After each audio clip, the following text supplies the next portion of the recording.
Shalom saudara-saudara, mari kita bersaat teduh. Hari ini saat teduh kita dari Mazmur 64. Pernahkah kita berpikir saudara, mengapa orang berlaku begitu jahat kepada kita? Pada umumnya kita berpandangan begini. Orang berlaku jahat kepada kita karena kita sendiri telah berbuat jahat kepada orang lain. Saya ulangi ya. Kalau ada yang ngomong, kenapa ya itu kok jahat kepada saya? Kenapa ya kok orang itu memperlakukan saya dengan jahat?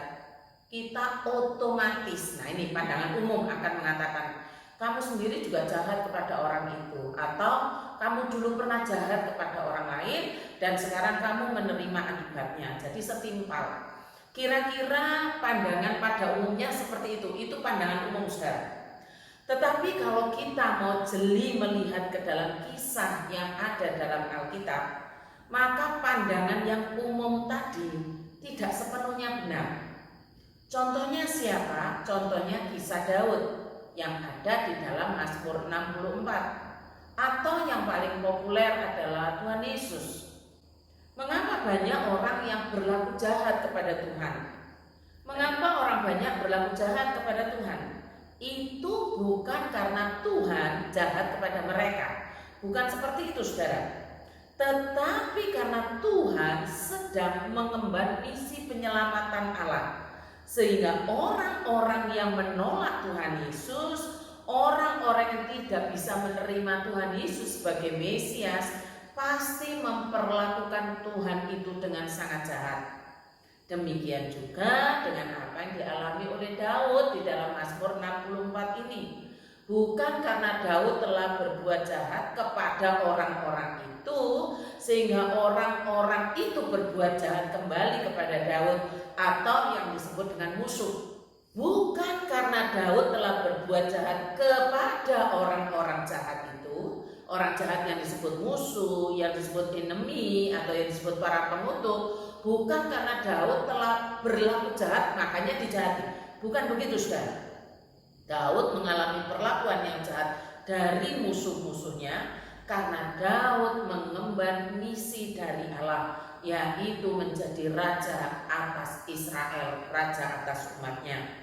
Jadi kalau kita simpulkan, mengapa orang berbuat jahat kepada kita? Yang pertama memang bisa jadi karena kita sudah berlaku jahat. Yang kedua bisa jadi karena kita sedang mengemban misi Allah. Maka orang yang menolak, orang yang tidak bisa terima, orang yang iri hati pasti memusuhi kita. Tanpa kita harus memusuhi mereka, datang dengan sendirinya. Yang ketiga bisa jadi kita berada dalam komunitas yang lemah, terjajah, atau yang sedang diperbudak oleh suatu komunitas yang lebih kuat. Bisa jadi demikian. Makanya orang berlaku jahat kepada kita. Karena itu saudara, sebelum kita mempelajari Mazmur 64 ini, ada baiknya kita memulainya dengan mengerti firman Tuhan dalam Roma 12 ayat 14. Berkatilah siapa yang menganiaya kamu, berkatilah dan jangan mengutuk. Menganiaya di sini membuat hidup kita susah, membuat hidup kita menderita dengan caranya, dengan politiknya, dengan macam-macamnya, membuat kita susah sekali. Tapi firman Tuhan berkata, berkatilah siapa yang menganiaya kamu, berkatilah dan jangan mengutuk. Kita tidak pernah tahu saudara apa yang akan Allah perbuat dengan orang-orang yang jahat terhadap diri kita. Kita tidak pernah tahu rahasia ilahi. Bisa jadi Tuhan akan membuat orang yang kejam, orang yang jahat itu justru berbalik, justru bertobat, dan akhirnya Tuhan pakai sebagai alatnya. Bisa jadi seperti itu. Contohnya siapa? Rasul Paulus. Dari yang jahat Tuhan buat bertobat dan akhirnya berbalik. Makanya kan Tuhan mengajari, berkatilah siapa yang menganiaya kamu, berkatilah dan jangan mengutuk. Pada Mazmur 64 ini juga Daud mengalami suatu keadaan di mana dirinya bersama-sama dengan orang-orang yang berada dalam komunitasnya dalam situasi yang sangat sulit. Kenapa? Karena orang-orang jahat, orang bukan karena Daud telah berbuat jahat, bukan. Tapi Daud sedang mengemban misi Allah, yaitu menjadi raja atas umatnya. Tetapi saya ingin mengingatkan kita juga, ada juga orang-orang jahat karena telah berlaku jahat dan Tuhan menimpakan kejahatan atas kepalanya. Siapa itu? Raja Saul. Siapa itu? Yudas Iskariot. Tapi kita tidak membahas orang jahat yang berlaku jahat, akhirnya kejahatan ditimpakan kepalanya, tidak. Tapi kita membahas dalam Mazmur 64 ini orang yang tidak jahat, tidak berlaku jahat, tapi dijahati, dimusuhi, bahkan disebut mereka adalah lawan-lawan atau musuhnya. Jadi pertanyaannya, bagaimana harusnya kita bersikap seandainya kita mengalami suatu keadaan atau suatu situasi yang mirip dialami oleh Daud, menghadapi orang-orang jahat tanpa alasan. Lagi ya, menghadapi orang-orang jahat yang tanpa alasan merancang dan melakukan yang jahat kepada kita. Kalau saudara dalam situasi seperti itu, bacalah Mazmur 64 ini berulang-ulang, bacalah dan bacalah. Maka saudara akan menemukan bahwa orang yang mencintai Tuhan tapi diperlakukan jahat oleh orang-orang yang membenci kita tanpa alasan itu, maka yang pertama, tidak akan saudara temukan keinginan untuk balas dendam. Tidak ada itu. Mazmur 64 ini adalah pengalaman seseorang yang dijahati tapi tidak punya keinginan untuk balas dendam. Tentunya saudara heran, mengapa kok tidak ada niat untuk membalas dendam atau membalas perbuatan orang-orang jahat itu agar setimpal? Mengapa kok tidak ada? Jawabannya saudara adalah karena orang-orang yang mencintai Tuhan, hatinya sepenuh hati untuk Tuhan. Tidak ada sisa untuk yang lain, sepenuh hati untuk Tuhan. Jadi karena sudah sepenuh hati untuk Tuhan, dengan sadar tidak memilih untuk membalas. Selain itu, memegang erat ajaran yang Tuhan katakan, berkatilah siapa yang menganiaya kamu, berkatilah dan jangan mengutuk. Dengan sadar memilih untuk tidak membalas, itu artinya, intinya di situ saudara, keinginan membalas itu selalu ada pada diri manusia yang berdosa, selalu ada. Tetapi orang yang mencintai Tuhan memilih untuk tidak membalas. Lalu yang kedua saudara, orang yang mencintai Tuhan, doanya itu begini: jagalah nyawaku terhadap musuh yang dahsyat, sembunyikanlah aku terhadap persepakatan orang jahat, terhadap kerusuhan orang-orang yang melakukan kejahatan. Ini doanya. Mengapa berdoa begitu? Satu-satunya permohonan orang yang mencintai Tuhan adalah Tuhan menjaga nyawanya. Lagi saudara, Tuhan yang menjaga nyawanya.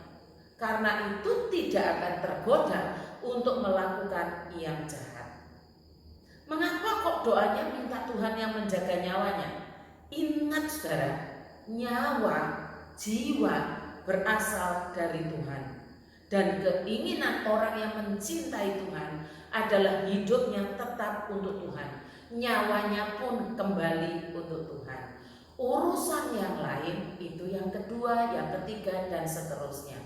Orang yang mencintai Tuhan, jiwanya tetap untuk Tuhan dan mau kembali kepada Tuhan. Saudara-saudara, orang yang mencintai Tuhan yang ketiga mempercayai bahwa Allah lah hakimnya.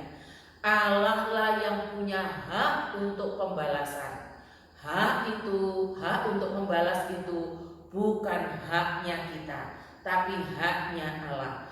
Kepercayaan kepada Allah yang adil itu dinyatakan dengan kalimat doa demikian: tetapi Allah menembak mereka dengan panah, sekonyong-konyong mereka terluka. Jadi dibalikkan saudara. Ingat ketika Tuhan mengatakan berkatilah dan jangan mengutuk, sama dengan artinya berkat itu untuk kita juga.